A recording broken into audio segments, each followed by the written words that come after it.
So thanks, Dave, for joining us. Such a to know that Dave is in Australia at the moment, so he got, like you said, about 1 a.m. for him.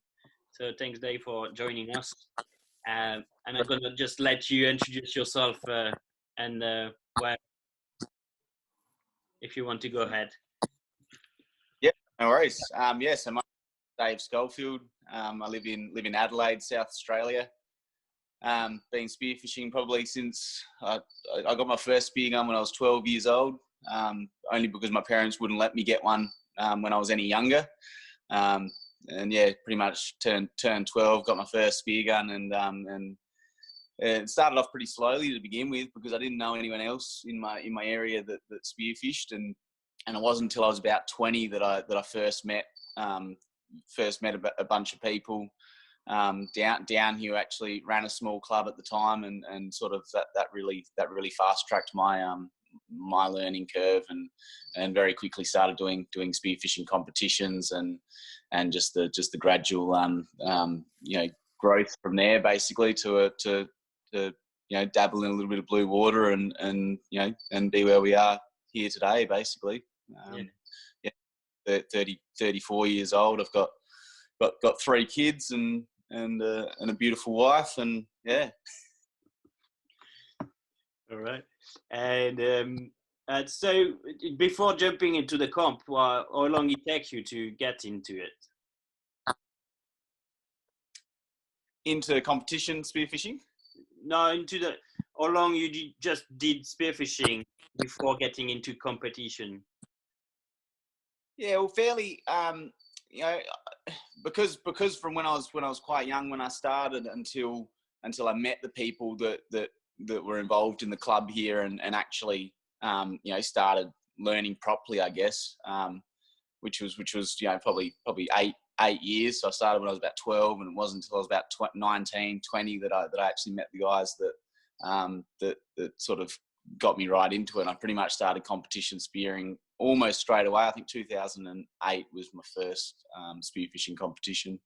Okay. And yeah, been trying to do it regularly ever since, basically. I love it. Yeah. Yeah. So, and what did you get then? So you get into those competitions, and what was the benefit of the competition? For me, straight off the bat, the benefit of the competitions was, I guess, learning the ability to hunt a lot of different species that you may not have otherwise known about or targeted. Okay. My first day in my first comp, I shot 1 fish, and was lucky for that to weigh, basically. So standing there at the weigh-in and watching the Ian Pucker at that stage, Arnie Piccoli, who else was around?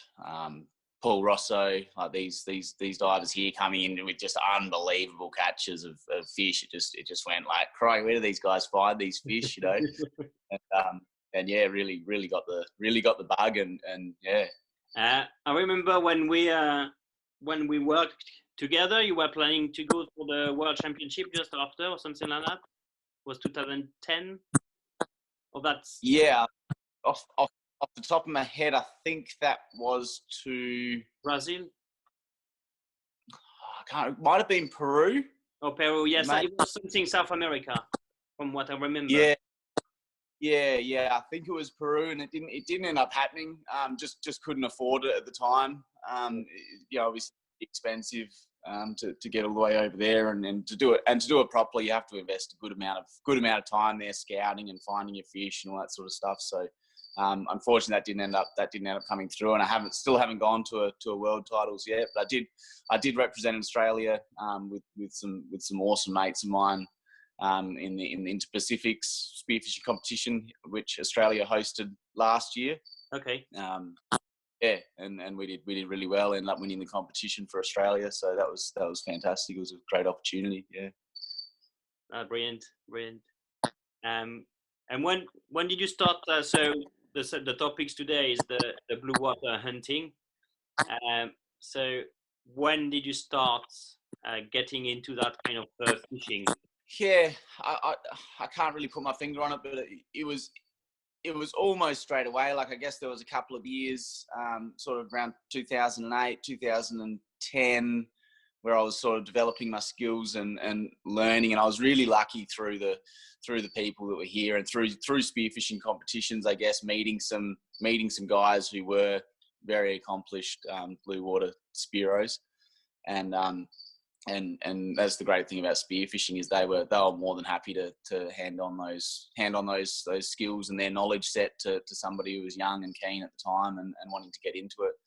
And so I was probably, within a couple of years of starting to take my spearfishing seriously, we did a blue water trip off the coast of South Australia here, and got into big yellow-tailed kingfish and bluefin tuna, and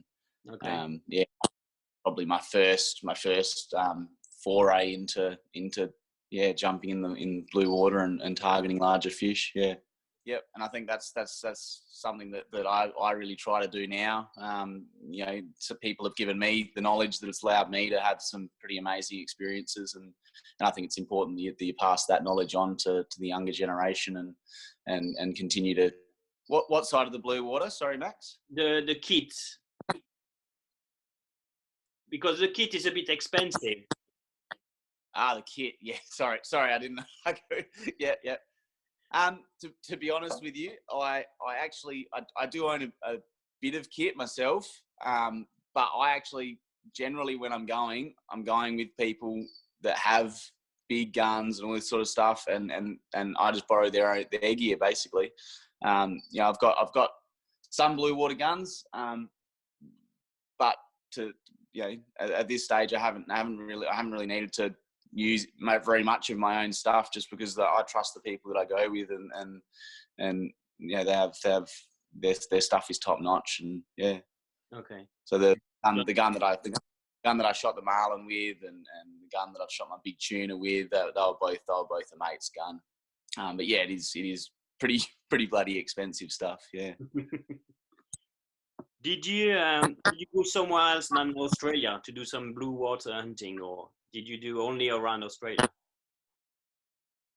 I started in South Australia, chasing the yellow-tailed kingfish and the southern bluefin tuna.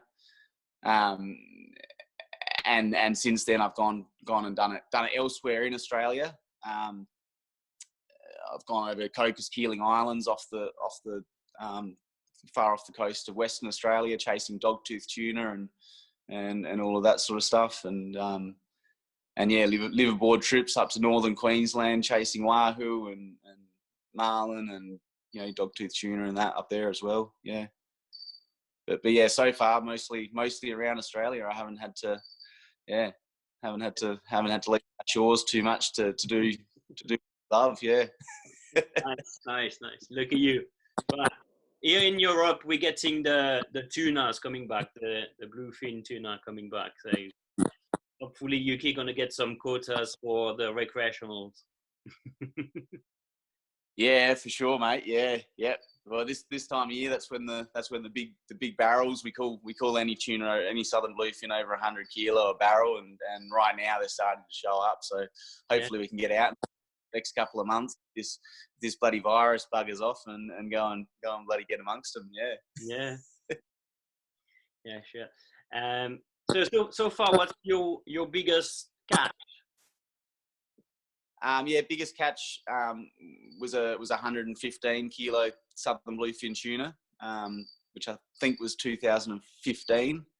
That was taken about 3 hours from my home here in South Australia, so it was pretty cool to be able to take a fish that was that big, and at the time it was the largest southern bluefin tuna ever shot. Nobody'd ever gone. Okay. Nobody ever shot one over 100 kilos prior to that trip. That's still my biggest fish to date, 115 kilo southern bluefin. But yeah, been involved. 7 days after that trip, we went back with another mate and upsized it. He shot 139 kilos, which is still the national and unofficial world record to this date for southern bluefin. Yeah. Okay. And how do you organize a day out? Because it's not like going for a shore dive. It's something a bit more. There's a lot to put in. So can you give us a bit more of how do you organize your day? Yeah, obviously you need the reports that the fish are there. So we follow we'll follow a lot of line fishing Facebook pages and stuff like that. Get good intel. Have mates on the ground. Like I think it's important to maintain good relationships with people in the areas that these fish are, and they know they'll know when they're on. And when you start getting the word filtering through that the fish are happening, then you start getting the ball rolling. Organise your boat, organise your gear. More importantly, organise your mates. So you've got people to get in the water with and all that sort of stuff. And if you've got good flexible mates, quite often it's a fairly quick turnaround. If the fish are on, you mobilise pretty quickly and bloody get out there. Yeah. Yeah, everyone is in a starting block and ready to go, and just wait for the green light, basically. Exactly. Yeah. Right. So we're lucky. We don't really have to travel too far. Like if we got the call today that the fish are on, by tomorrow, a lot of the time we can be there and have the boat at the ramp ready to go. And if you're ready, if your gear's in good condition and good nick, then you can turn around pretty quickly and make a trip happen. Yeah. Okay. So it seems like in France, like they struggle. Some guys saying they go 10 times out and they're not going to see anything, and finally on the 11th time they're going to find something. Do you have a better rate than that when you go out? You pretty much sure to find something. Yeah, I do. It's all about having where it is here. It may be a little bit different to elsewhere in the world. Like I've definitely had plenty of unsuccessful trips as well, where you've gone out and you spend days, searching for the fish, and you don't, the weather doesn't play the game, or for some reason the fish haven't been there. Or a couple of months ago we went out. When I got the marlin a couple of months ago, it was beautiful. And when I went out. And then I went out 4 days later chasing them with some other mates. And in that time, a dirty current had pushed in off the shelf, and it was completely different water. So you definitely don't get lucky every time. But I think having good intel on the ground and making sure your ducks are in a row as far as ensuring the fish are actually there. Yeah, I think that's important. Yeah. All right.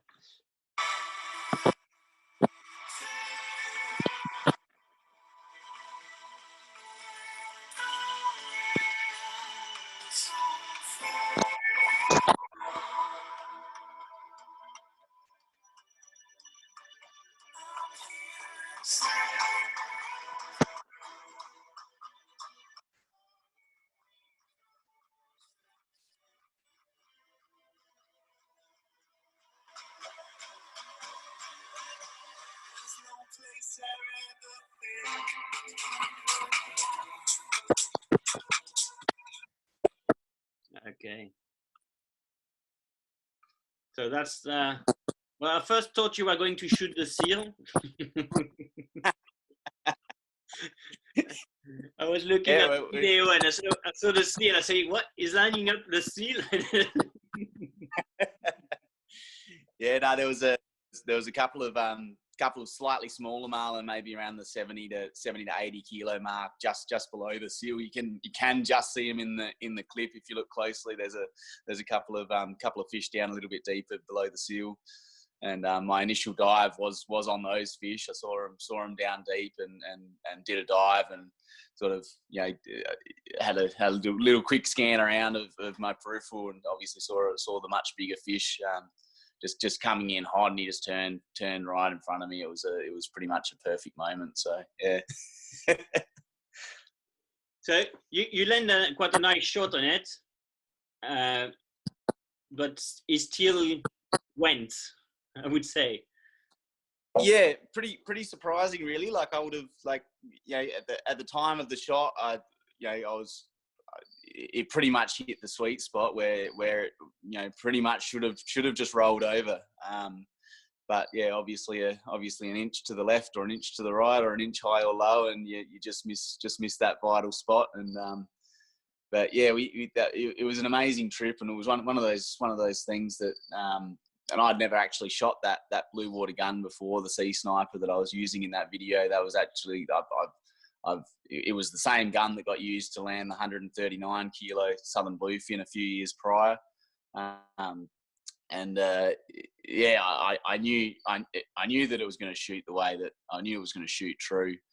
So I had a lot of trust in. I probably shouldn't have been so cocky, to be honest with you. I probably should have left myself a little bit more margin for error and just put a nice holding shot in the broad side of the flank there. But as it turns out, it was a good shot. So I was pretty happy. Yeah, I was pretty confident. As soon as I saw it take off, I knew I wasn't going to lose the fish. It was short of terminal tackle failing or something like that. But yeah. Okay. So you say that so that you've been a bit cocky on the shots.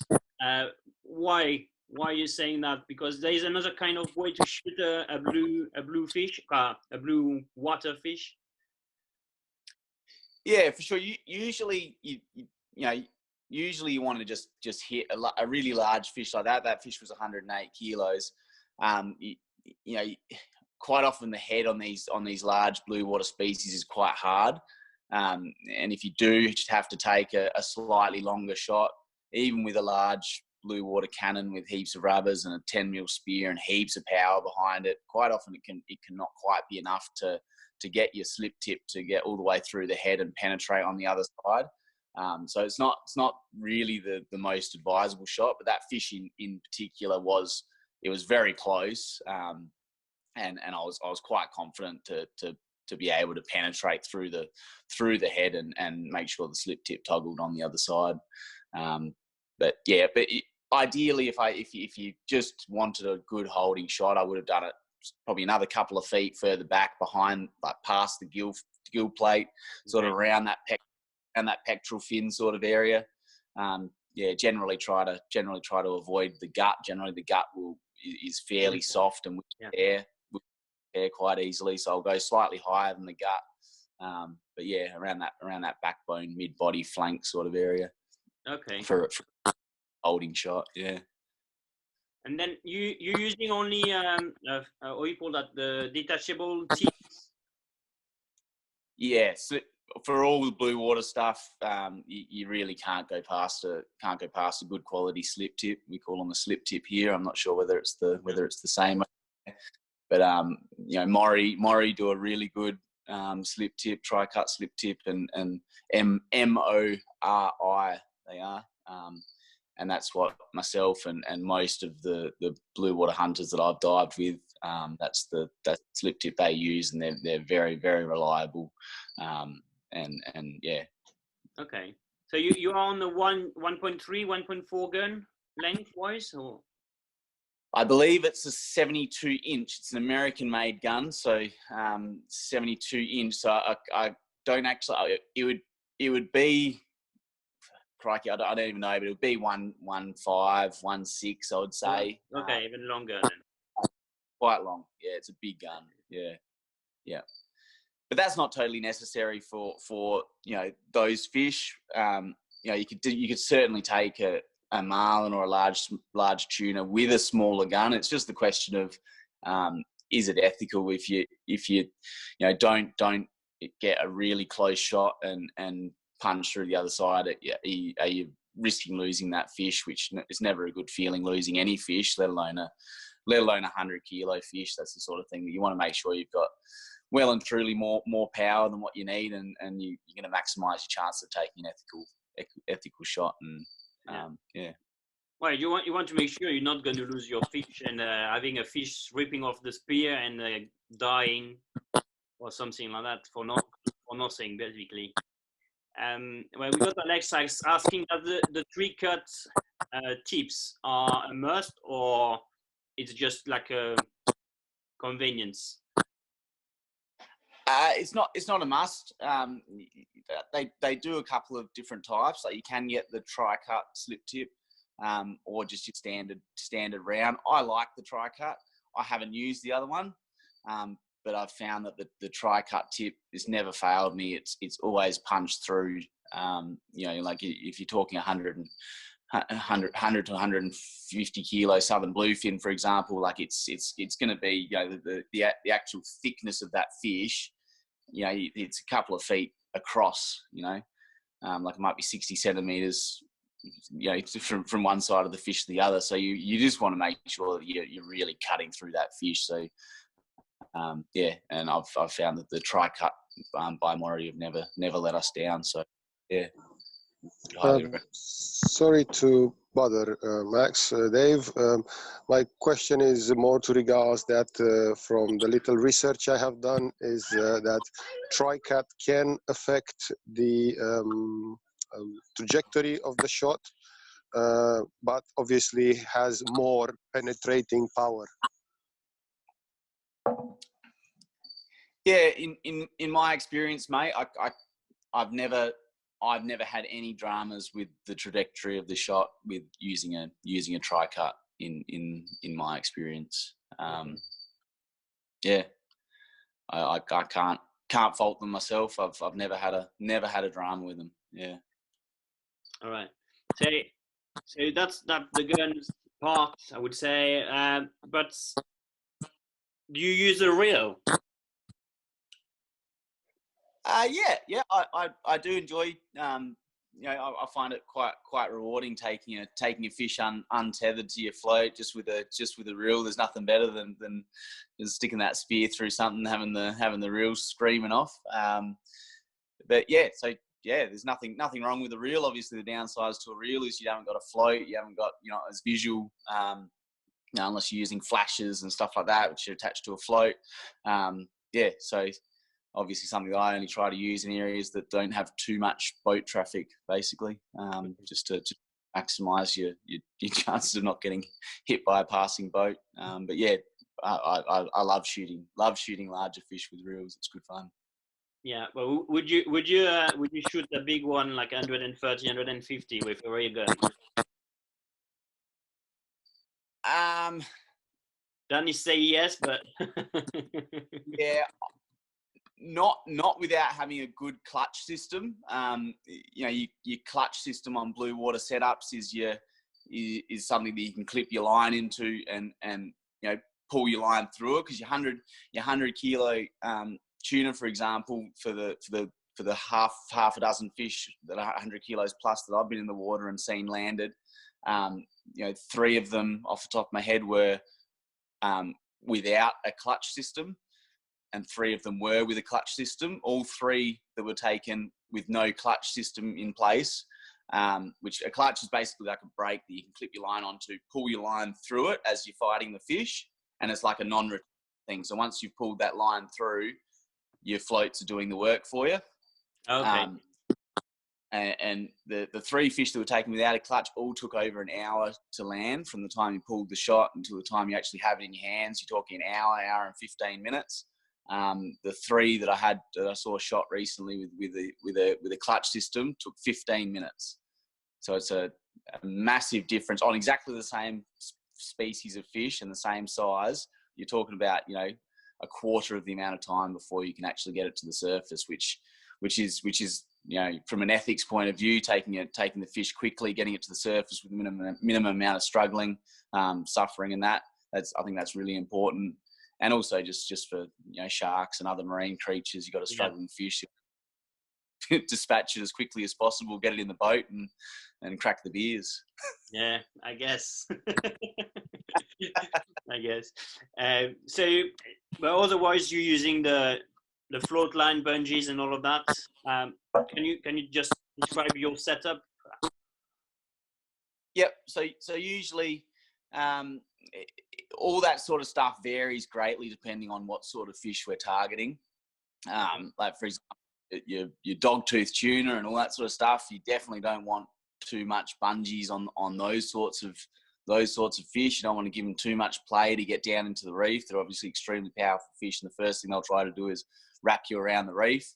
For your fish like the striped marlin, for example, we had I think it was a 20 or 30 meter float line to a small bungee between a couple of rife blue water floats. So you do have the stretch of the bungee with those fish that aren't gonna necessarily try to wrap you around reef and all that sort of stuff. The bluefin tuna, I think it's important to, like we were chasing the bluefin tuna in fairly shallow water, so 40 to 60 meters of water. Okay. So you don't want a 40 meter float line when you're in 40 meters of water, because your floats aren't working basically. So in that sort of situation, I'd use a 15 or a 20 meter rig line to maybe not even run a bungee. You know, just go straight to the flow. So it depends on the species of fish, whether it's a soft flesh, and that's just something you have to have a think about, because every single fish and every single application is going to be a little bit different. But yeah, if you can, I would run as short float line as possible. That's not going to pull you up if you do need to do a deep dive, and a short bungee. That's how I would personally run it. Yeah. Okay. So you linking your float line, which is a static, there is no stretch at all in it, from your gun to the first float. That's what you mean? Yeah, breakaway rig. Yep, straight to your first float, and then a bungee thereafter. Okay. But you know, it's not 100%. You know, that's not how you definitely should do it. There'll be people you go out and they might do things completely different, and it might work. So it's one of those personal preferences. I like to keep it short and keep the floats doing the work, provided it's not a really soft fleshed fish where putting the brakes on them nice and quick like that is going to cause the spear to tear out. But luckily with the slip tips and that we use for these larger blue water fish, they toggle really, really well, and they don't tear huge holes in the fish like just having a straight spear. That's one of the advantages of using a slip tip, is it's just holding power without gouging massive holes in the fish, yeah, as they fight. Yeah. Okay. That's nice. So, and then after, so once you crack the beer, the fish is in the boat, you crack the beer. What are you doing? What you do with the fish? Yeah, fairly important, obviously, with any fish to bleed it straight away. Often that's one of the advantages of spearfishing. Often by the time you get it to the boat, if you put a good shot in, it's quite often done a fair whack of its bleeding in the water. But yeah, if you've got the ability, if there's it's the hardest thing with these larger blue water fish is icing them down straight away and getting preserving the quality of the meat. So usually once you got one fish, like for the marlin, for example, you get one fish in the boat like that, and you obviously can't just chuck it in the esky and keep fishing, and you've obviously got a lot of fish for the day already. So we just straight away head in, bleed it if you have to. Get your photos. You gotta take a moment to make sure you get plenty of photos and all that sort of stuff, and head in and process the fish. Make sure none of it's wasted. I'm really big on that, to make sure that you do eat 100% of the fish that you take. Never waste the fish. Yeah, I completely agree with that. On the bleeding, what sort of cut you need to do in your fish? Yeah, so often quite like running your knife down in your gill area. That's quite often enough to sever some pretty significant arteries. But I can probably show you. Find there's material out there, but your southern bluefin tuna, for example, which I assume other tuna species are going to be the same. But see this fish here. I'll see if I can show you. Which one is it? Okay, yep. So you can see I'm just trying to. So you see the tuna here. With bluefin tuna, there's an artery that runs up just behind this pectoral fin here, and it's a very small artery, but it's really shallow. And if you just nick that with your knife, they'll bleed out extremely quickly and efficiently. And that's what I'll do with tuna, is just nick that little artery behind the pectoral fin there. It only needs to be very shallow, and it'll start spewing blood all over the place, which is obviously excellent for the eating quality of the meat. All right. Yeah, but otherwise, water, knife under the gills, that often does the same thing. You know, you'll see a lot of blood loss, and if you've done it right, you'll see a lot of blood loss, and you know you're doing it right. So. So, and after you're sharing your fish with the whole town, I would say, the whole club, Yeah, or yeah, mate. Yeah. I've got a lot of people around that enjoy fresh fish. So there's certainly no shortage of giving it out. You know, you obviously larger blue water fish quite often don't freeze that well. You get a couple of months, 2-3 months of freezer life out of them before they start developing a bit of a strong flavour. So, so I give a lot of fish away to people around that are going to enjoy it while it's nice and fresh, and yeah. so that's the kind of stuff you plan ahead of a trip, saying, "Oh, I'm going out," and or you just give the call on the last minute.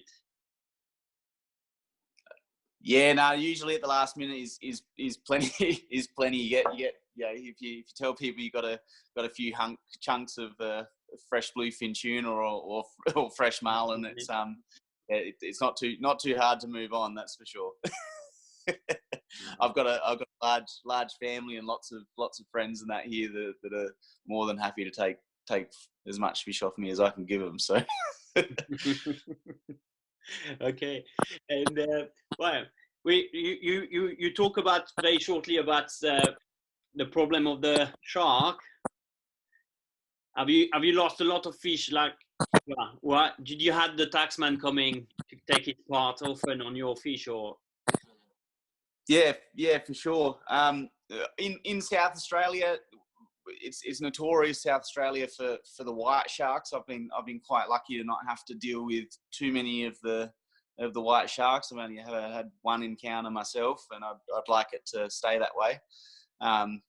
But up in the reef, up in the tropics, obviously sharks are a lot more a lot more abundant, and especially in areas that do get spearfished a little bit, they quite quickly work out that divers represent an easy meal for them if they just hang on the outskirts. And somewhere like Cocos Keeling Islands, for example, in the Indian Ocean, where I went and did a couple of trips a few years back, the sharks up like crystal clear water. You're talking 60-70 meters of visibility in some areas, but the sharks are just unbelievable. And in that instance, we actually end up using a multi-prong spear to shoot dogtooth tuna, because if you shot them with a straight point, the sharks were just out of control. The moment a fish twitched, it just literally got vaporized instantly. Really? Yeah. So you just couldn't land a fish without stoning it. So you had to kill the fish with the shot, and that was your only chance of landing fish there, basically. So that's the sort of adaptation that can happen with blue water hunting. You go, right, this is what's going on in this location. The sharks are out of control. We can't land a single fish. How are we gonna adapt our game plan and our way of diving to actually still be able to land fish and make this trip a success? Okay. And okay, yeah, that's pretty nice. That's pretty nice. But I think your body sharks and things like that is also important. Don't get too I can remember chasing down a wahoo in Cocos Keeling, and they were fine as long as you were relaxed on the surface. But I chased down this wahoo on the surface, and my fins bubbling, like causing the bubbles on the surface, was also enough to turn the sharks on. And they started coming up and going at your fins because there's some sort of commotion. So just keeping calm and relaxed, and your body language is really important when you're around sharks. And yeah. All right. And so when the next trip? Oh mate, it's all the whole world's up in the air at the moment, isn't it? I'd love to say it's tomorrow, but it's just work diving for me tomorrow. But as soon as we're allowed to travel again and start getting out there spearing with our mates, we'll get out there. But as it stands at the moment, we don't know with this virus when we're actually going to be allowed to go out there and do all that sort of stuff. So it's up in the air, but hopefully by the end of the year. Okay. And are you going to take the little one with you? Because I saw they shot quite a nice fish, reef fish, when they go out for the blue ones. Who's this? Sorry, Max? Your little ones. The little ones, yeah. They, I got one of them in particular is right into her spear fishing. She absolutely loves it. So yeah, just starting her out on the reef fish and all of that. She's dived a couple of competitions with me. I've managed to drag her into a couple of comps, and she's done surprisingly well. But yeah, I'd love to. Once she's developed those skills and she's comfortable in the water enough to target a blue water species, there's all sorts of records out there for juniors that she'd be able to that she'd have to sure. So Oh, that's great. So that's certainly pretty rewarding getting the kids out there and seeing them stoke out on shooting fish. Like it's one of those things that I'd recommend anyone, if you've got kids and if they're keen to do it, invest the time into it, because there's no just so if the sharks aren't a problem, would you go a straight shaft or a slip tip? Because I've seen varying degrees of success with both, and some people swear by a straight shaft in the rear half to stop them swimming. Other people want them in the head. If you like, my limited experience, anything I shot in the head got eaten.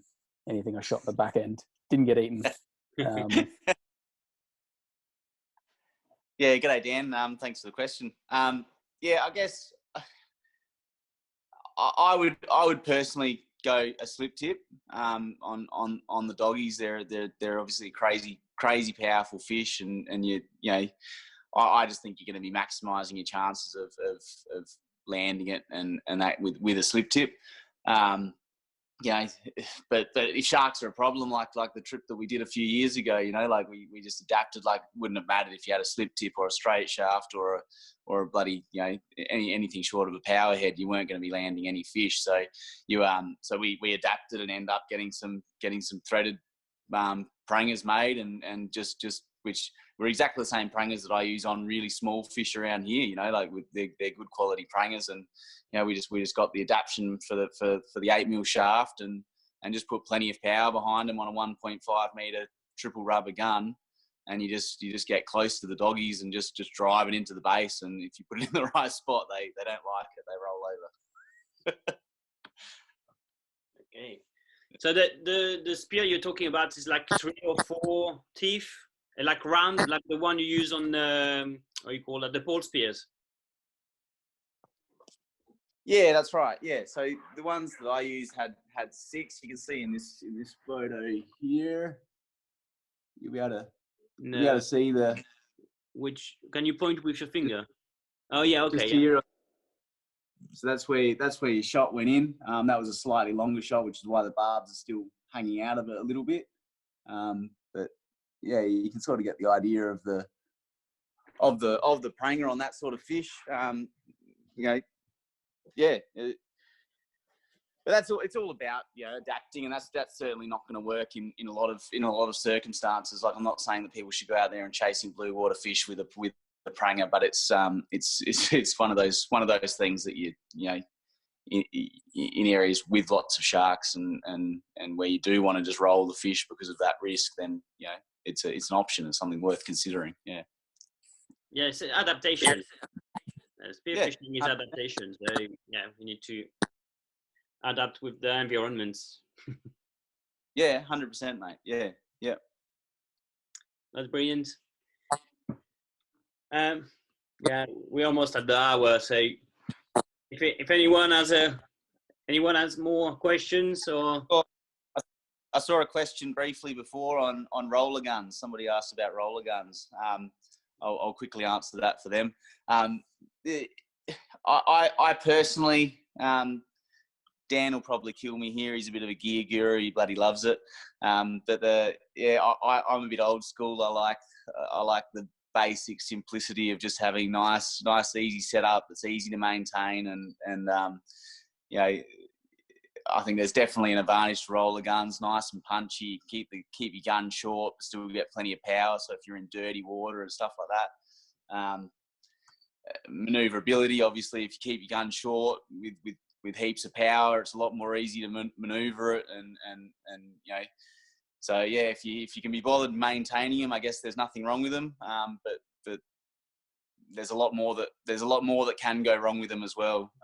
There's a lot more complications and all of that. So make sure you're on top of the gear, on top of your maintenance, and that it looks good. I'm not the best with that sort of stuff myself, so I like to keep it simple, stupid, and yeah. Would you use a float line, a floats, all of that to pull out to?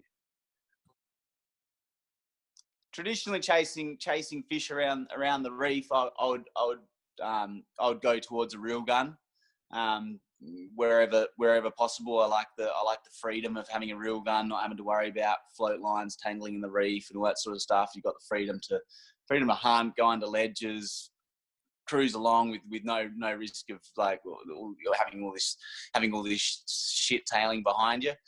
So in that sort of hunting the reef, I love using a reel gun and keeping myself nice and free, and provided there's no risk with boats. Yeah, for sure. Alex is asking, what about the pneumatic guns? Yeah, not a fan of pneumatic guns myself. In Australia, I assume it's worldwide. They're not eligible for any sort of records. You can't use them in any spearfishing competitions in Australia. So as a result, I've never used them, and I don't think I ever will. They're again a lot that can go wrong. They're a mechanical sort of a thing that's, your spear gun's pretty basic. You can have a good look at your rubber, and if your rubber's in good nick and your spear's straight, you're good for a day of diving. Your monos, your shooting line's good. Whereas your pneumatic gun, there's a whole lot more that can go wrong that'll cost you a day of diving out there. So personally, I would steer away from them myself. Okay, yeah, because at the moment it seems to be coming back a good trend in the Med. They fishing. It's more for dentics and not blue water. A bit of amberjack as well, but they're using them a lot more in the south. I don't know why. So yeah, okay, yeah, that's interesting. That's interesting. Yeah, certainly haven't seen any increase in them down here in Australia. Yeah, you don't see very many getting around at all, apart from among the real beginner divers. Sometimes they'll go out and buy one, okay, and very change to a rubber power not long after that, once they sort of work it out. Yeah. Okay. Well, we're not talking about the entry level spear gun, pneumatic guns. It's like spear guns are probably as expensive as your blue water guns. They're just crazy expensive. So yeah. I haven't been across that, Max. I haven't seen that, but yeah. Yeah, like we had earlier at the beginning when we start doing these meetings, we had Anvar from Greece, and and he's saying he's spearfishing now only with like a 1.3 or 1.4 pneumatic gun. But yeah, but that's for the Med. It's not very for the UK. There is no point going over the 100 anyway, the single band. So. Yeah. You're diving a lot of dirty water over there and small fish. Well, our big fish are around 5 to, I would say, at the biggest 10 kilo. Unless you got the big monkfish, we're going to be maybe 20, 25 or over. But they're not very, how to say that? They're not going to do a big run like a big whooper can do or something like that. So So yeah, we a 90, 100 maybe with at best a couple, 2 bands, but that's more than enough. And the V's is we had good V's last year, up to 15, maybe 20 at some point, but mostly more like 5 or 7. So Yeah. so yeah, you're hunting very short. Yeah, most of my fish, I did most of my fish with a 75. Yeah, quite similar to here in South Australia. Sounds like Yeah. you do get your days of 15-meter viz, but they're not that common. And yeah, quite often a 90 centimeter 1 meter gun for chasing the majority of fish around here is plenty as well. Yeah, so it sounds like similar sort of. Yeah. Similar, but no great whites. Yeah. Yeah. Don't have the shark. For Not now, worry about for now. the bull shark coming next to you while you're waiting. But yeah, so, yeah. No, the old whites aren't the greatest thing down here, but it's one of those things you can't let it stop you. Can't let it stop you getting in the water. You just got to be a little bit smart about it and choose your times. And yeah. oh, yeah. So far I haven't got myself into trouble yet. So Yeah, don't get into trouble. yeah. Okay, well, it's time to go. Thank you very much, Dave, for this late night for you, and hope everyone enjoyed the speech and the talk. And, Thanks a lot. Thanks for having me on, and hopefully people got something out of that.